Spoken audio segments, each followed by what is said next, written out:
দল আমার উপরে দ্বিতীয়বারের জন্য আস্থা রাখার জন্য দলের আমাদের রাজ্য নেতৃত্ব এবং কেন্দ্রীয় নেতৃত্বের প্রতি আমি কৃতজ্ঞতা জ্ঞাপন করছি। আমি ধন্যবাদ জানাতে চাই রাজ্য সভাপতি শ্রী শ্রমিক ভট্টাচার্য মহাশয়কে। একই সঙ্গে ধন্যবাদ জানাতে চাই আমাদের কেন্দ্রীয় সভাপতি শ্রী নবীন মহাশয় এবং আমাদের প্রধানমন্ত্রী শ্রী নরেন্দ্র দামোদর দাস মোদী মহাশয়কে।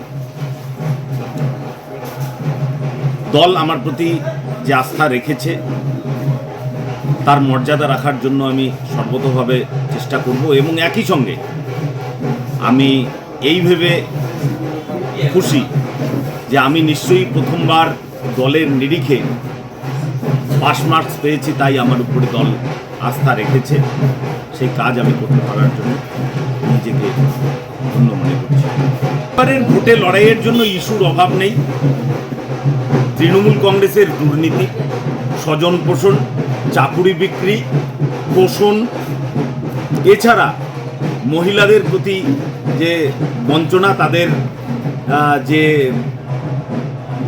নিরাপত্তাহীনতা, এগুলো সমস্ত বিষয় রয়েছে। এবং একই সঙ্গে আমাদের কেন্দ্রীয় সরকারের হাতে যে জিনিসগুলো রয়েছে তার যে উন্নয়ন, আমরা যদি এখানে ন্যাশনাল হাইওয়ে দেখি, আমরা যদি এখানে রেল দেখি, সেগুলোতে যে উন্নয়ন হয়েছে এবং কয়েক হাজার হাজার কোটি টাকা মোদিজি এই উন্নয়নের জন্য এদিকের মানুষকে দিচ্ছে, সে বিষয়টা পাশাপাশি রেখে আমরা প্রচার করি।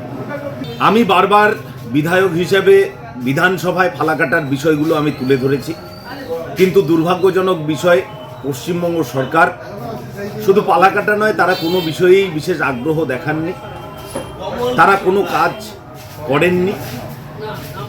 আজকে ফালাকাটার রাস্তাঘাট অত্যন্ত খারাপ, ফালাকাটায় ড্রেনেজ সিস্টেম নেই, ফালাকাটায় আজকে প্রায় 5-6টি ব্রিজ 2019 থেকে দুর্বল স্মৃতি হিসেবে চিহ্নিত, সেই সেতুগুলো তারা করেনি।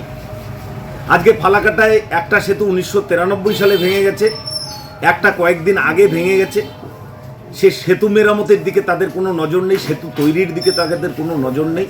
ফালাকাটার মানুষের চাহিদা, মানে নাগরিক সুবিধা পাওয়ার জন্য যে জিনিসগুলো অত্যন্ত প্রয়োজন, সেই বিষয়গুলো দিকে তৃণমূল কংগ্রেস কোনো প্রকারের ধ্যান দেয়নি বা দৃষ্টি দেয়নি।